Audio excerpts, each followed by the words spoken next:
Para mim é um privilégio estar com os irmãos e irmãs hoje, na Igreja Ágape. Nós estamos aqui celebrando 15 anos da existência dessa igreja. Para mim é um grande privilégio estar aqui, uma data significativa para os irmãos. Quero agradecer ao pastor Éder Lourenço pelo convite gentil que ele abriu para nós aqui estarmos com vocês essa noite. E para mim é muito significativo a gente poder comemorar o aniversário dessa igreja no domingo que tradicionalmente nós celebramos a ressurreição de Cristo. Na sexta eu estive em outra igreja mais ao norte, meditando sobre a crucificação de Jesus, as graças que vêm da cruz, da morte do nosso Salvador, e hoje nós vamos meditar no triunfo de Cristo. No triunfo de Cristo em nossa história. Antes mesmo da segunda vinda, Cristo já triunfando em nossa história. Eu queria ler com os irmãos e as irmãs, 1 Coríntios capítulo 15, versos 1 até 8. Nós já lemos essa passagem aqui no começo do culto, eu quero ler de novo, e pedindo graça para nós entendermos o que Deus tem a nos dizer nesse pequeno trecho. Se Romanos capítulo 3, versos 21 a 26, são talvez aqueles versos que mais nos instruem sobre o que Cristo fez na cruz e o que nós recebemos a partir da obra de Cristo na cruz, 1 Coríntios 15 vindica o fato de que Cristo não apenas morreu, mas de fato ressuscitou dentre os mortos, triunfando sobre o último inimigo. O texto diz: Irmãos, lembro-vos do evangelho que vos anunciei, o qual também recebestes e no qual estáis firmes. Por meio dele também sois salvos, se retiverdes com firmeza a mensagem tal como anunciei a vós, a não ser que tenhais crido inutilmente. Porque primeiro vos entreguei o que também recebi, Cristo morreu pelos nossos pecados, segundo as Escrituras, e foi sepultado, e ressuscitou ao terceiro dia, segundo as Escrituras, e apareceu a Cefas, e depois aos 12, depois apareceu a mais de 500 irmãos de uma só vez, e a maior parte deles ainda vive, mas alguns já faleceram. Depois apareceu a Tiago e a todos os apóstolos, e depois de todos, apareceu também a mim, como a um nascido fora do tempo. 1 Coríntios talvez seja uma das epístolas mais relevantes para o tempo que nós vivemos.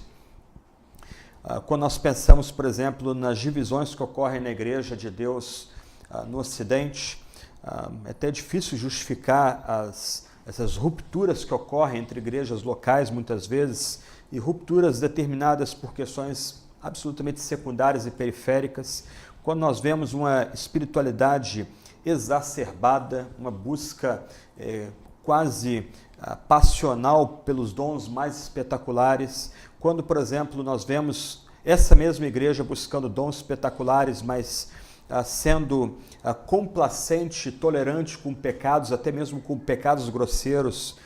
Quando a gente pensa nesses temas, nós somos levados à primeira epístola de Paulo aos Coríntios. Só que, quando nós estudamos essa epístola e consideramos essa epístola como um todo, a gente se surpreende que o principal tema que Paulo vai se debruçar diante dessa igreja, juntamente com essa igreja em Corinto, é justamente o tema da ressurreição de Cristo dentre os mortos. Ele havia falado antes dos perigos da divisão dentro da igreja, a intolerância que a igreja tem que ter com o pecado, a necessidade da igreja perseverar na fé, a necessidade da igreja entender que ela é um corpo com muitos dons, um corpo com muitos membros, e todos esses membros têm que estar bem ajustados nesse corpo único, do qual Cristo é o cabeça. Ele fala da Santa Ceia, ele fala do culto público, ele falou anteriormente do dom de profecia, do dom de línguas e na necessidade de ter intérprete para ambos os dons, tanto de profecia como de línguas, mas agora ele começa a tratar da questão da ressurreição do corpo. A igreja em Corinto ficava na Acaia, o que hoje é a Grécia. Os gregos tinham repulsa ao corpo, repulsa à matéria. Corinto, nessa altura, é a cidade mais importante da Acaia, não é mais Atenas. Atenas era uma reminiscência do que ela foi no passado, no quarto, quinto século antes de Cristo, quando houve-se aquele grande experimento democrático ali naquela cidade. Corinto agora é um centro comercial, é um centro de culto e uma cidade altamente cosmopolita e uma cidade que pressiona essa igreja. Qual é o drama da igreja em Corinto? Ela quer ser uma igreja relevante com todas as suas dificuldades e seus pecados. e essa igreja que quer ser relevante nessa sociedade rica, opulenta e cosmopolita, onde pessoas de todo o império se esbarram, onde as riquezas do Oriente chegam naquela cidade e dali elas vão ser enviadas para o Ocidente, o perigo dessa igreja é tentar suavizar a mensagem para alcançar as pessoas. Então, já que os gregos desprezavam o corpo, lembra lá do sermão de Paulo no Areópago, em Atos 17, quando ele toca na ressurreição do corpo, no assunto da ressurreição do corpo, o sermão dele é interrompido ali, porque para o grego isso era absurdo. Parece que essa igreja, para ser aceitável à sociedade, para ser uma igreja útil à sociedade, ela lentamente começa a reinterpretar o que aconteceu com Cristo após a sua morte e o seu sepultamento. Alguns intérpretes têm sugerido que essa igreja, para tentar ser simpática ao seu entorno, começou a dizer que Cristo não ressuscitou corporalmente, mas ele, como uma ideia, ele, como um tipo de espírito, permaneceu vivo, e a mensagem da igreja espelha esse tipo de imortalidade presente em Jesus Cristo. Paulo aqui não é complacente com essa ideia. Ele vai rejeitar completamente essa ideia. A gente vai ver só um pouquinho aí da argumentação de Paulo nesse capítulo, que é o capítulo mais longo do Novo Testamento. Mais adiante, nesse mesmo capítulo, Paulo vai dizer, uma paráfrase, que se Cristo não ressuscitou corporalmente, se Cristo não foi levantado dentre os mortos no seu corpo, um corpo reconstituído, vamos comer, vamos beber, porque amanhã a gente vai morrer. Em outras palavras, uma fé que se baseia em Cristo, mas nega o poder da ressurreição de Cristo dentre os mortos, é uma fé inútil. Ela nos coloca, junto com incrédulos, no mesmo barco sem rumo que esses incrédulos estão navegando. Então, Paulo ele vai rebater essa ideia, essas noções de retrabalhar ou reinterpretar a ressurreição de Cristo para oferecer uma mensagem aceitável a gregos que repudiariam o corpo, repudiariam a matéria. Mas o que é interessante, e agora a gente entra no texto propriamente dito, é que Paulo ele não lida com os crentes em Corinto, ainda não lida com os crentes em Corinto, isso é importante notar, como heréticos. Se você ler Gálatas capítulo 1 e ler, por exemplo, Gálatas capítulo 1, os primeiros 9 versos ali daquele capítulo, em voz alta, você chega a escutar os trovões. Olha, se alguém mudar o evangelho, esse tal é maldito, ele é cortado da presença de Deus. Se alguém mudar o evangelho, não importa se é um anjo, não importa se é um outro apóstolo, se eu mesmo mudar o evangelho, eu sou cortado da presença de Deus. Isso é Paulo falando em Gálatas. Aqui em Corinto, ele ainda trata essas pessoas como irmãos. Você vê isso logo no começo, aí no verso 1. Irmãos. Paulo ainda não desistiu dos crentes em Corinto. Paulo tenta argumentar com os crentes em Corinto. Paulo ainda lida com esses crentes em Corinto como crentes de fato, como irmãos de fato. Então Paulo, usando sua autoridade apostólica, ele quer atrair esses crentes em Corinto e mostrar a base bíblica e a própria racionalidade da ressurreição de Cristo dentre os mortos. Então ele começa dizendo, irmãos, lembro-vos do Evangelho. Essa expressão lembro-vos é uma expressão solene.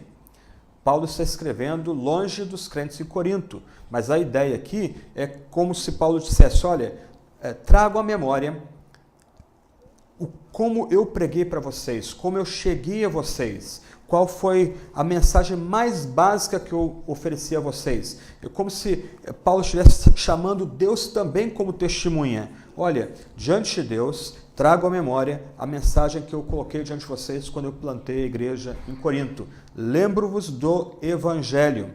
A palavra Evangelho é uma palavra linda.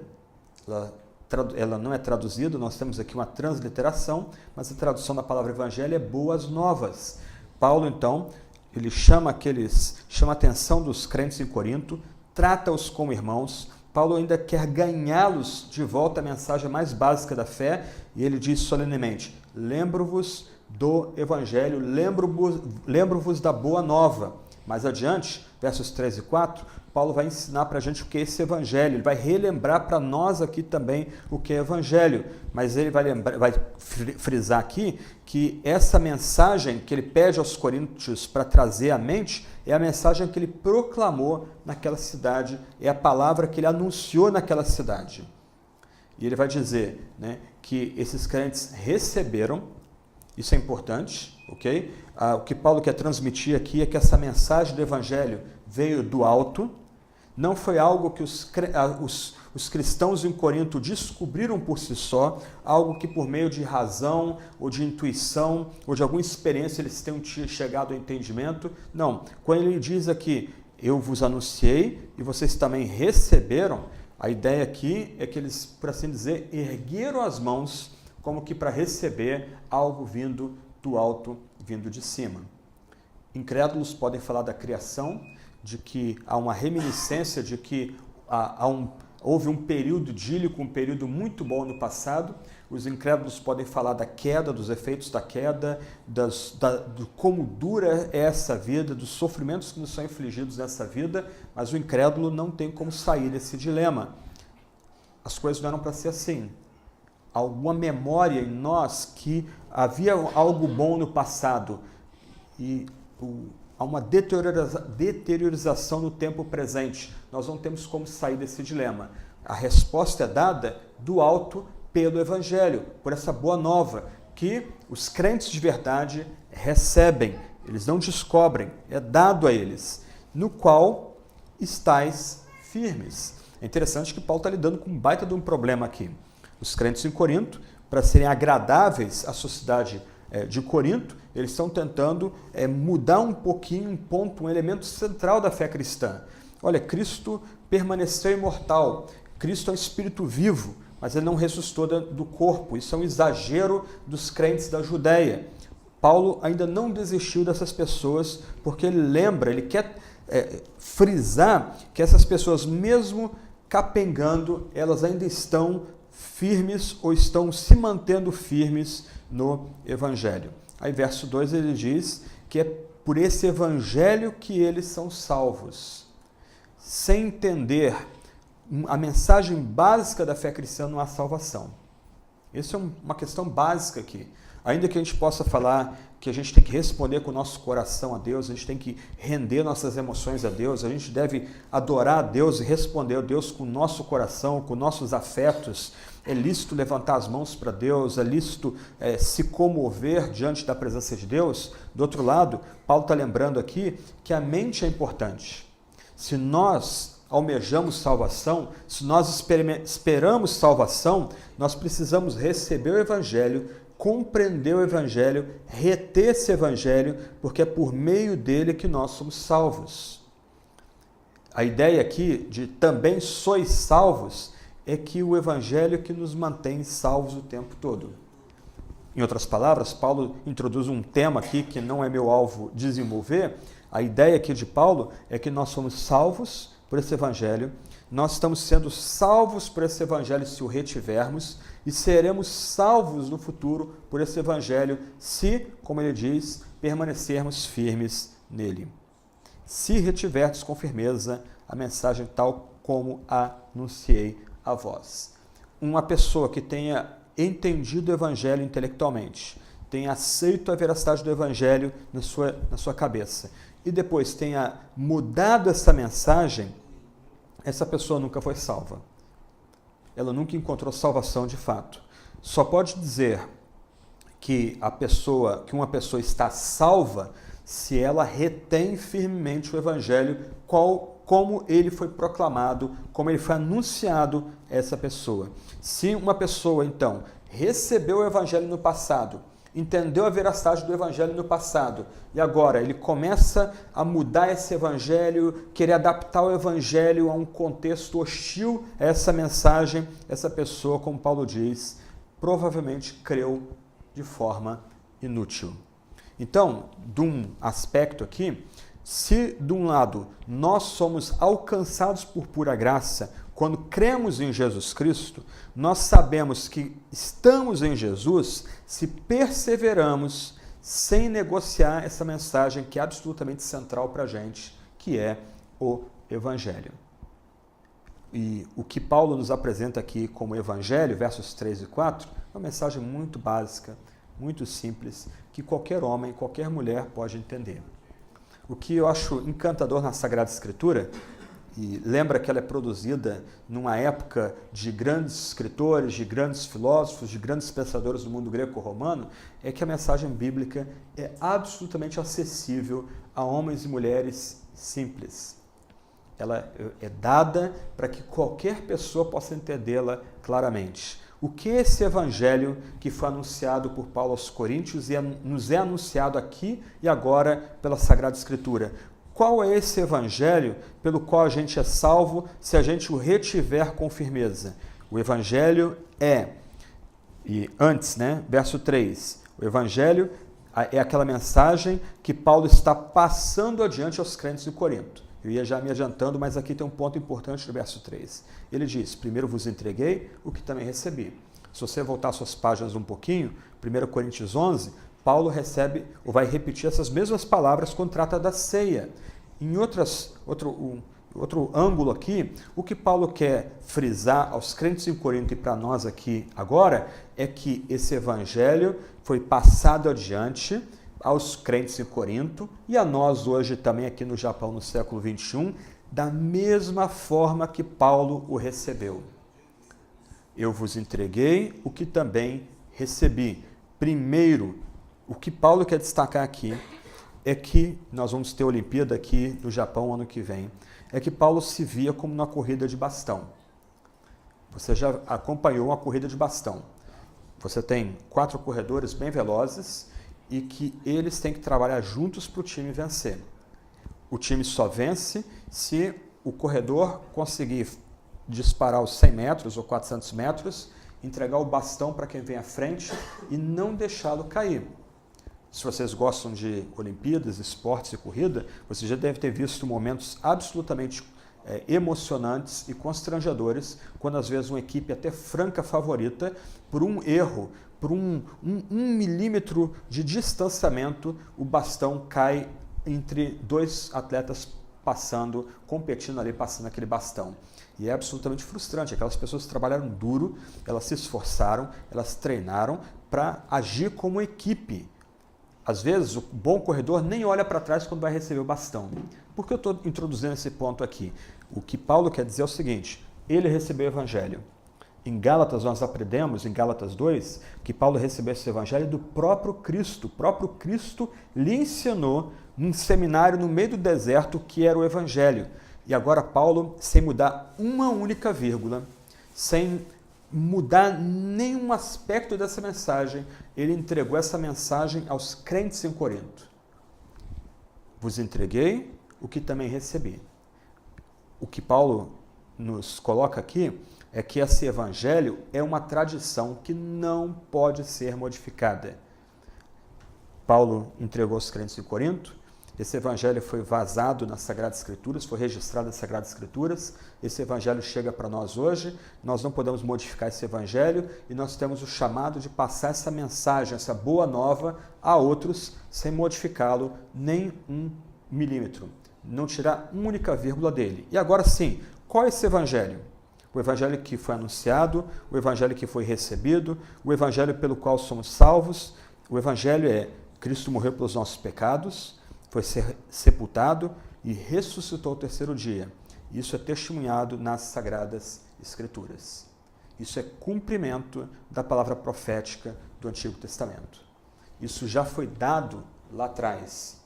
O que ocorre em Cristo, sua morte pelos nossos pecados, seu sepultamento, sua ressurreição, é realização de profecias dadas no Antigo Testamento, o que atestam também a veracidade das Sagradas Escrituras. O Paulo está mostrando para a gente aqui, antes de a gente detalhar as 3 sentenças que compõem todo o Evangelho, é que o Evangelho é dado na Sagrada Escritura. Se ele antes lembra que os crentes em Corinto receberam esse Evangelho, a ideia aqui é que esse Evangelho vem a nós por meio de divina revelação, e uma revelação que é dada nesse livro que nós temos diante da gente. E um livro que é aberto e qualquer um de nós pode ler e pode compreender essa mensagem mais básica e absolutamente vital para nos reconectar com Deus e nos dar paz com Deus. Então, a mensagem que a gente chama de Evangelho, ela é calcada na Sagrada Escritura. Depois vocês podem ter acesso ao PowerPoint.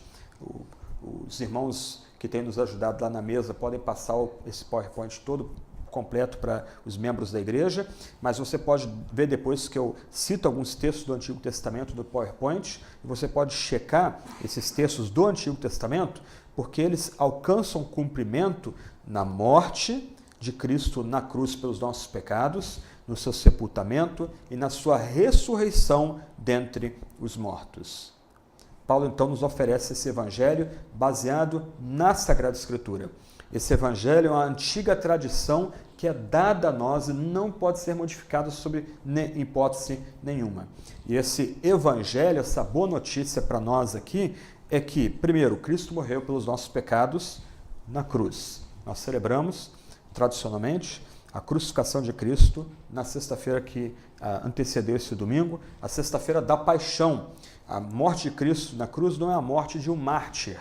Cristo não morreu por uma ideia, não morreu por uma causa. Cristo se sacrificou por pecadores. Ele se deu no lugar dos piores pecadores.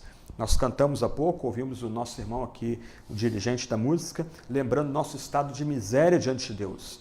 Como nós, seres finitos, cheios de pecado, de transgressão, de iniquidade, nós que ofendemos a majestade divina com os nossos pecados, podemos alcançar o nosso próprio perdão por nossas próprias forças. Nós estamos falando de um ser que é imortal, invisível, mas real, um ser que habita na luz inacessível, um ser que é absolutamente santo, um ser que na sua imortalidade teve a sua honra maculada pelo nosso pecado. Como nós, seres finitos, podemos satisfazer a honra de um ser que é infinito? É uma impossibilidade. Alguns de nós podem tentar agradar esse ser infinito por meio de sacrifícios que se deterioram. Pessoas podem levar alimentos aos cemitérios, celebrar os mortos com algum tipo de oferenda, mas aquelas oferendas vão se deteriorar. Se essas oferendas se deterioram, como elas podem aplacar e satisfazer um Deus que é eterno e que teve a sua honra manchada e desafiada pela nossa transgressão e pecado? Nós temos um problema que só Deus pode resolver. E o Evangelho nos instrui que Deus resolveu esse problema em Jesus Cristo. Deus enviou o único Filho dele, o Filho do seu amor, para satisfazer a si mesmo, para satisfazer a sua própria honra por meio do sacrifício desse Filho. Isso é Evangelho. Cristo morreu pelos nossos pecados. Cristo foi levantado na cruz, uma cruz de vergonha e dor, pelos nossos pecados. Mas o texto continua dizendo que ele foi sepultado. Por que essa menção ao sepultamento de Cristo, que está presente também no Credo dos Apóstolos? A ideia aqui é frisar que Cristo morreu. Ele sofreu e morreu. Deus experimentou o pavor da morte em Jesus Cristo. O nosso irmão dirigente aqui lembrou que nós, nesse lado da existência, sofremos. O sofrimento não é algo estranho para nós, a dor não é algo estranho para nós, a doença não é algo estranho para nós.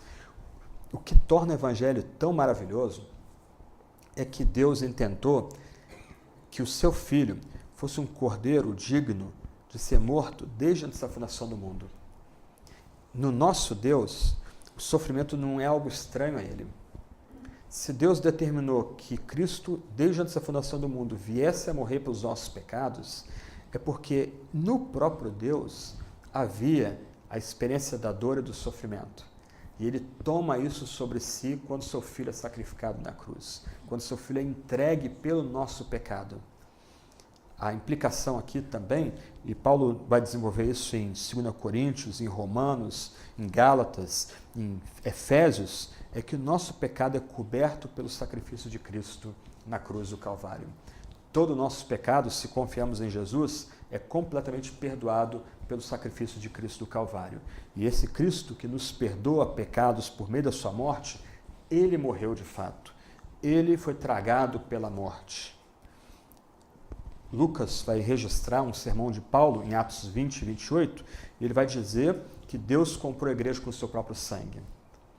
Olha que texto fantástico. Na morte de Cristo, Deus mesmo resgatou a igreja. Deus mesmo se entregou na cruz pela igreja e Ele ganhou essa igreja por meio do seu sacrifício, do sacrifício sangrento. Cristo morreu pelos nossos pecados, Cristo foi sepultado. Em Cristo, Deus provou o terror da morte. Só que o texto também não para aí. Se Cristo morreu de fato, alguns heréticos do segundo e terceiro século diriam que isso era uma impossibilidade, Deus não pode experimentar o pavor da morte, então Cristo não morreu de fato, quem morreu foi Jesus, e ele clama, Deus meu, por que me desamparaste? Porque o espírito crístico o abandonou.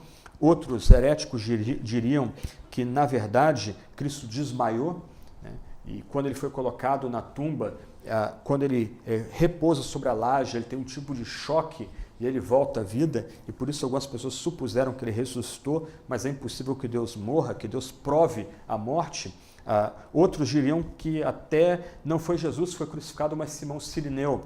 Enquanto Jesus caminhava ali pela chamada Via Sacra, houve uma confusão de luz saindo de Jesus, as pessoas pegaram o piedoso Simão Cirineu, ele é levado para a cruz, e ele não entende o que está acontecendo, e por isso que Simão é que grita, Deus meu, por que me desamparaste? Essas são heresias conectadas com o chamado gnosticismo, um movimento lá do segundo e terceiro século depois de Cristo, movimento herético. Mas o que Paulo frisa aqui é que Cristo morreu pelos nossos pecados, segundo a Escritura, e foi sepultado, ele morreu de fato, e agora Paulo diz, e ele ressuscitou ao terceiro dia, segundo as Escrituras. Tanto a morte como a ressurreição e o sepultamento entre ambos foram profetizados no Antigo Testamento pelos profetas de Deus. A palavra que foi dada 1000 anos atrás da morte de Cristo, 1500 anos antes da morte de Cristo, alcançou cumprimento em Jesus Cristo. Ele morreu pelos nossos pecados, foi sepultado e agora ele levantou dentre os mortos. Irmãos e irmãs, isso aqui é absolutamente fascinante. Cristo não ressuscitou no nosso coração. Cristo não ressuscitou em nossos sentimentos. Se nós estivéssemos com a câmera de vídeo no Jardim da Tumba, como é conhecido hoje, naquele dia de manhã glorioso, e a gente colocasse essa câmera de vídeo ali naquele lugar, essa câmera de vídeo captaria anjos descendo do céu, militares romanos endurecidos, gritando aos berros, cheios de pavor, fugindo para dentro do meio do mato, abandonando todo o seu equipamento, completamente aterrorizado com aquela aparição angelical. Lembra? Sempre que o anjo aparece, ele diz, não temas. Isso não é registrado em Mateus 28, quando os anjos vêm ao Getsemane. E aí, quando os anjos rolam a pedra, não são eles que ressuscitam Jesus. Jesus voltou da morte pelo poder do Pai, pelo poder do Espírito, e ele mesmo voltou da morte quando ele quis voltar. E ele voltou da morte com esse mesmo corpo. O corpo que ele carregou em vida. Aquele corpo foi agora reconstituído, ainda que os discípulos pudessem tocar no corpo e ver as feridas de Cristo. Avança o último slide, por favor. Há um quadro que eu acho sensacional de Caravaggio. A Incredulidade de São Tomé. É muito bacana esse quadro. Ele frisa, ele coloca diante de nós o que de fato aconteceu naquele domingo, que a gente hoje chama de Domingo da Ressurreição. O que foi levantado da sepultura não foi um mero espírito. O que foi levantado da sepultura não é uma esperança para o futuro. Não, quem foi sepultado é aquele que ressuscitou. Jesus, que morreu pelos nossos pecados, ele foi sepultado, ele levantou dentre os mortos. Ele venceu a morte no corpo. A matéria vai ser redimida. Deus criou a matéria vai ser transformada no último dia. É surpreendente isso aqui. Como é que o artista visualiza a cena, ele tem que chamar Tomé para perto dele e depois você pode ver os olhos arregalados de Tomé. E se Tomé, de um lado, duvida que o nosso Salvador venceu da morte, depois que ele coloca a mão nas feridas do Salvador, como é que esse judeu, que aprendeu desde cedo, ouve Israel, o Senhor nosso Deus, o único Senhor, como é que esse homem responde agora a Jesus ressuscitado? Senhor meu e Deus meu. Ele reconhece que esse homem ressuscitado, esse que levantou dentre os mortos, é o Senhor, é o Deus encarnado. Se ele, de um lado, ele treme e teme e duvida da ressurreição de Cristo, quando ele toca nas chagas de Cristo, ele agora reconhece que Cristo é Deus, é o Senhor de todo o cosmos. Então, mais do que uma experiência que a gente tem com Jesus, e a gente pode, algumas vezes a gente usa esse tipo de linguagem, né, quase existencial. Ah, não, eu tive um contato com Jesus ressuscitado. A gente vai ter ainda quando ele voltar em glória, mas naquele dia, naquele jardim, quando os anjos empurram a pedra, Jesus está ali, vivo dentre os mortos. Ele matou o nosso último inimigo. E o que Paulo faz na sequência é um catálogo para provar o ponto. Porque Paulo não está falando aqui tanto do que a gente celebrou na sexta-feira. Ele quer agora frisar a historicidade da ressurreição de Jesus. O que Paulo faz? Ele começa a citar nomes de pessoas que viram Jesus ressuscitado. O que Paulo quer frisar para a gente aqui? O cristianismo não é uma mera ideia. O cristianismo não é uma religião. O cristianismo não é uma filosofia. O cristianismo é a boa nova de que Cristo morreu pelos nossos pecados, segundo a Escritura. Cristo foi sepultado e que Cristo ressuscitou no corpo. E pessoas viram Cristo ressuscitado. Aí ele cita Cefas, Pedro, depois os 12, que viram Jesus ressuscitado. Mais de 500 pessoas viram Jesus ressuscitado de uma só vez. Aí que ele tem uma menção interessante. A maior parte deles ainda vive. O que ele quer dizer aqui? Olha, crentes em Corinto, vocês estão tentando suavizar a mensagem, vocês querem ser simpáticos ao entorno da sua cidade. Olha só, Cristo levantou dentre os mortos. Cristo ressuscitou dentre os mortos de fato. Vocês querem prova? Olha, tem gente aí que viu. Vão lá, converse com eles, façam a sua pesquisa, façam a sua investigação. Essas pessoas vão dizer: eu comi com Cristo ressuscitado, eu toquei no Cristo ressuscitado, eu fui instruído pelo Cristo ressuscitado. Isso é algo dado na nossa história. Não apenas uma ficção, não apenas um pensamento. Como é que a gente explica, presta atenção, como é que a gente explica que 12 homens simples, pescadores, um guerrilheiro, um cobrador de impostos, traidor da pátria, etc, etc. Como é que a gente explica esse bando revoluciona o mundo em menos de 20 anos, se não é a ressurreição de Cristo Jesus? Como é que a gente explica o cristianismo triunfar sobre o Império Romano, ver um imperador se converter e dar liberdade à fé 300 anos depois, se não é a ressurreição de Cristo? Como entender que hoje, se os europeus decretavam a morte da fé cristã 20, 30 anos atrás, o cristianismo só vai crescer no sul global, na América Latina, na África, na Ásia? A África experimenta hoje o maior crescimento da fé cristã em toda a história. O Islã está crescendo? Sim, está crescendo, mas em alguns lugares o cristianismo cresce até mais do que o próprio Islã. E se o Islã cresce por meio de nascimento, o cristianismo está crescendo por meio de conversão, de gente abraçando a fé. Como explicar esse fenômeno que aqui no Japão nós estamos celebrando a Jesus hoje e rememorando a ressurreição dele? Só podemos explicar isso porque em 30 ou 33 depois de Cristo, na Judéia, depois de uma cena massacrante, o nosso Salvador sendo crucificado, tendo suas mãos perfuradas, sendo escarnecido, debochado, humilhado, sua fronte sendo lacerada por uma coroa de espinhos, ele morre, o seu peito é perfurado para provar que ele morreu, ele é sepultado, mas uma certa manhã do domingo igual ao nosso, esse Cristo levantou dentre os mortos. A gente não consegue explicar o cristianismo de outra forma. Buda passou, Confúcio passou, Sócrates passou, Platão passou, os grandes generais, os grandes conquistadores, Aníbal, Alexandre, Júlio César, todos passaram, são estátuas. O nosso Salvador levantou dentre os mortos. Isso é provado na história, isso pode ser argumentado historicamente. Um ser humano, o Deus que assumiu a natureza humana, uma natureza igual à nossa, ele provou o pavor da morte, ele foi atingido pela morte, mas ao terceiro dia ele ressuscitou dentre os mortos, ele aparece a Paulo. Depois de todos, apareceu também a mim, como um nascido fora do tempo certo. Que coisa impressionante. Isso é Evangelho. Cristo morreu pelos nossos pecados, segundo as Escrituras, foi sepultado e ressuscitou ao terceiro dia, segundo as Escrituras. Aqui a gente não pode errar. A fé não é o Evangelho. O meio de recebermos o Evangelho não é o Evangelho. O Evangelho é que Cristo morreu pelos nossos pecados, foi sepultado e ressuscitou ao terceiro dia. Isso é testemunhado da Sagrada Escritura. A justificação, a regeneração, a adoção, esses benefícios não são o Evangelho.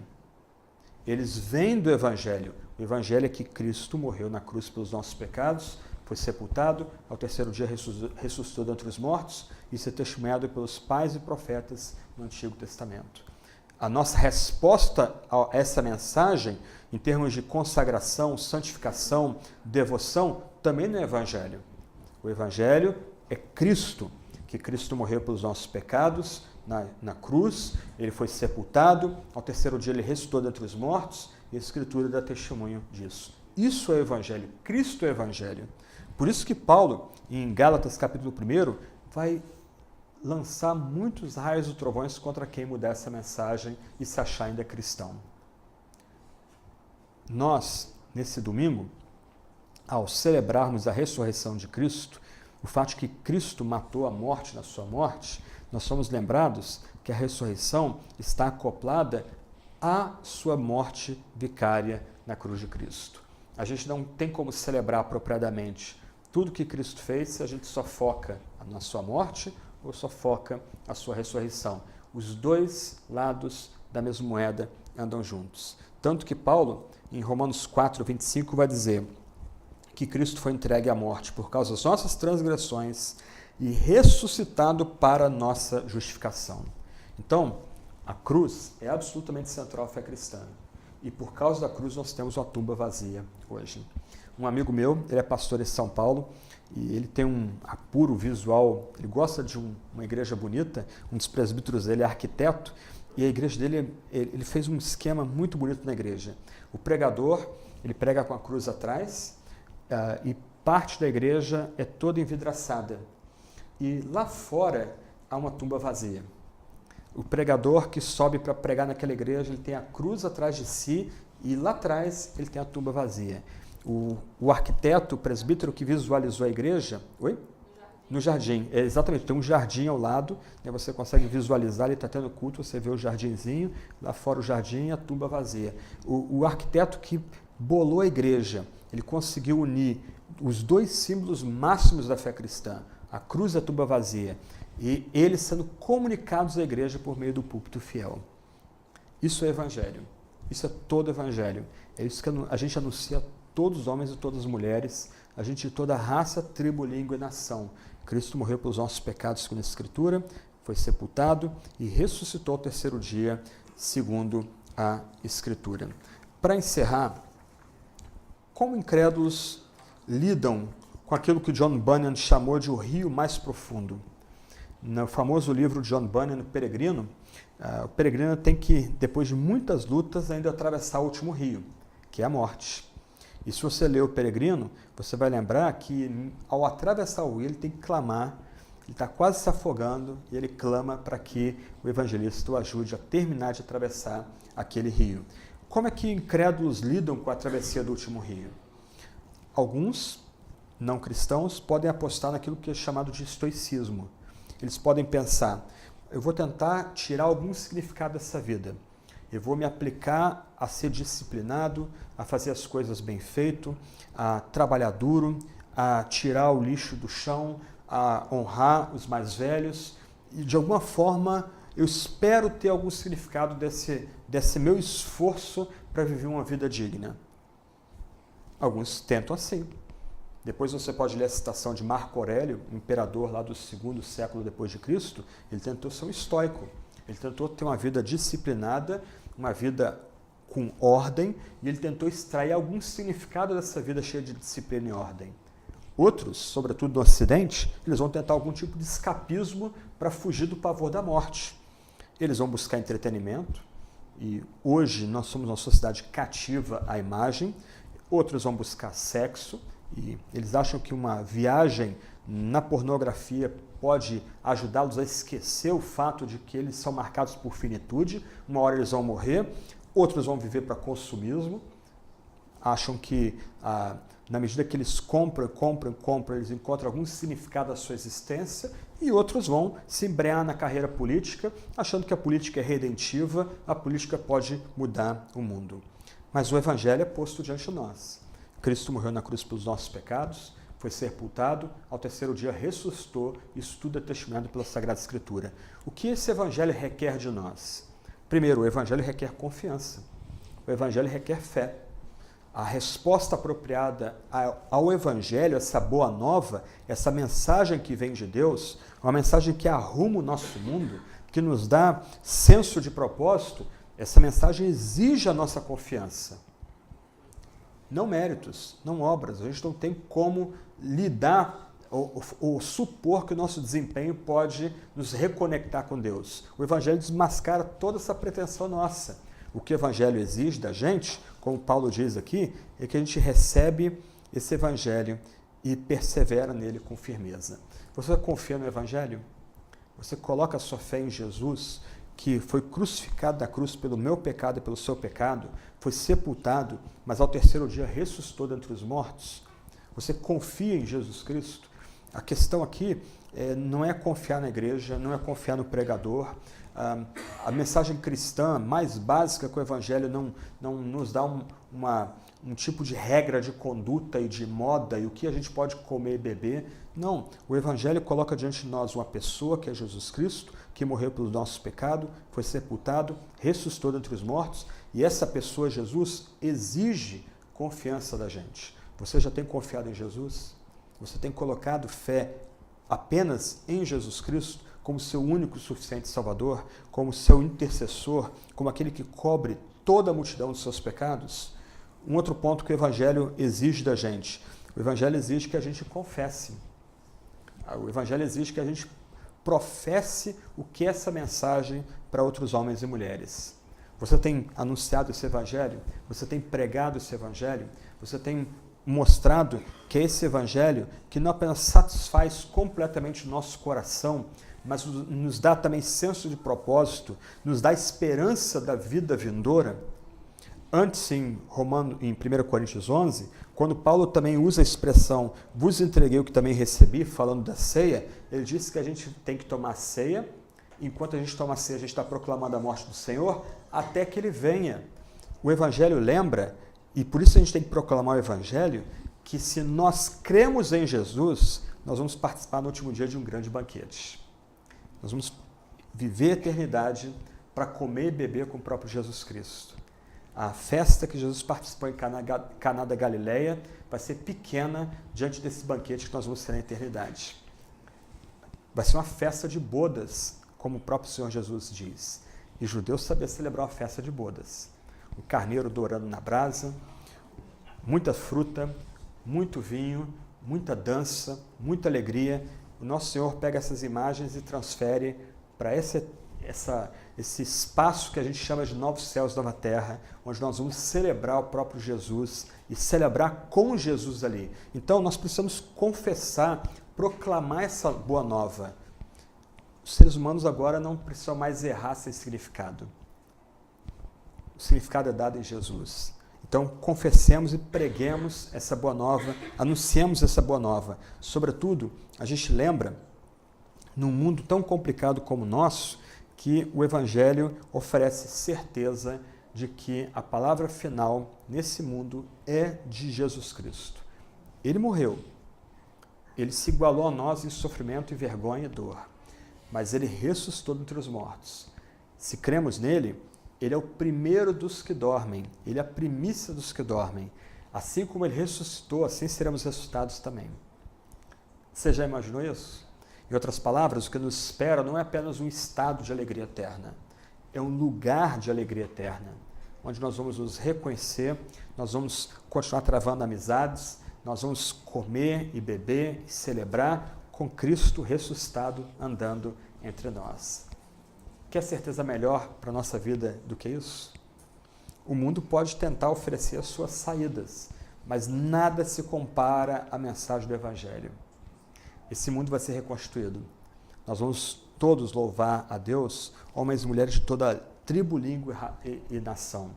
e nós vamos desfrutar dessa presença gloriosa de Cristo entre nós, Ele que foi o primeiro a abrir o caminho por meio da sua ressurreição, com todos nós, com corpos transformados, não mais vivendo sob o peso do pecado, o peso da doença, o peso da miséria, mas corpos glorificados de fato, transformados de fato, celebrando Cristo sempre e sempre. Eu queria terminar lendo um poema de um autor que eu gosto muito, um grande escritor norte-americano chamado John Updike. Ele era cristão, evangélico, e vários dos seus romances têm a ver aí com a fé cristã, mas ele fez um poema sobre a Páscoa. Eu não sou um bom de prosa, assim, bom em dar uma entonação bonita para poema, mas você acompanha aí a leitura do poema aí.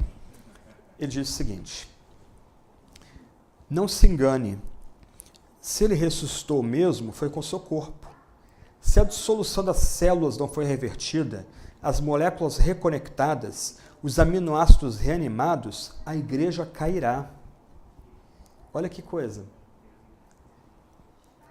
Não foi como as flores que ressurgem cada suave primavera, não foi com seu espírito nas bocas e olhos aturdidos dos 11 apóstolos, foi com sua carne, nossa. Os mesmos dedos articulados, o mesmo coração em suas válvulas que, perfurado, morreu, marchou, parou e então reconquistou de permanente poder novas forças para sustentar.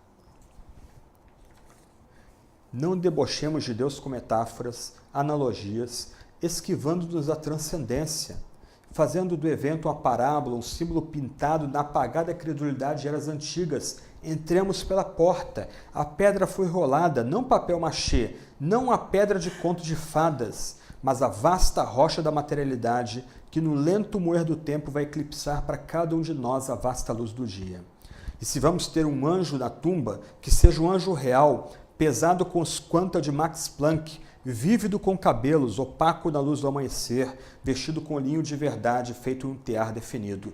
Não busquemos deixar a coisa menos monstruosa para nossa conveniência, nosso senso de beleza, para que, despertos daquela hora impensável, nós não sejamos envergonhados pelo milagre, esmagados pelo julgamento. Mais uma vez, se ele ressuscitou mesmo, foi com seu corpo. Se a dissolução das células não foi revertida, as moléculas reconectadas, os aminoácidos reanimados, a igreja cairá. Vamos orar? Senhor Deus, Deus uno e trino, nós celebramos e adoramos o teu exaltado nome. Nós reconhecemos nossos pecados, nossa miséria. Também confessamos que isso não é pelo teu amor, pela tua bondade, pela tua misericórdia, em enviar teu único Filho, o Filho do teu amor, para morrer pelos nossos pecados, segundo a Escritura, e ter sido sepultado, mas também ao terceiro dia, gloriosamente ressuscitado entre os mortos, a gente nada seria. Nós continuamos vivendo como loucos no mundo.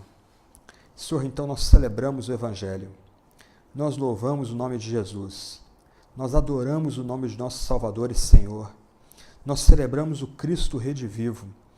Ó Deus, nós nos humilhamos diante da maravilha da crucificação de Jesus, da sua morte em nosso lugar e em nosso favor, do seu despojamento na cruz por causa de nossos pecados e transgressões. Ó Deus, nós te adoramos porque na fraqueza tu demonstraste grande poder. A morte não o pôde conter. Ó Deus, no dia apropriado, no domingo, no dia do Senhor, há tanto tempo atrás, o Senhor Deus, por meio do Santo Espírito, retirou Cristo dentre os mortos, ressuscitando para abrir caminho para a nossa nova vida e para a ressurreição nossa no dia vindouro. Ajuda-nos, ó Deus, a responder a Jesus com toda a nossa fé, todo o nosso amor, toda a nossa devoção. Ajuda-nos a sermos devotos e consagrados a Cristo. Ajuda-nos a proclamar Jesus para todos aqueles ao nosso redor. Deus, ó Deus, ilumina-nos para entender o que Jesus fez de fato naquela cruz e na tumba vazia. À luz disso, ó Senhor, dá-nos teu Espírito, para que nesse grande país, o Japão, a gente não consiga parar de falar, não consiga parar de comentar a grande obra que Jesus fez para perdoar nosso pecado. nós celebramos Jesus e oramos em nome de Jesus. Amém.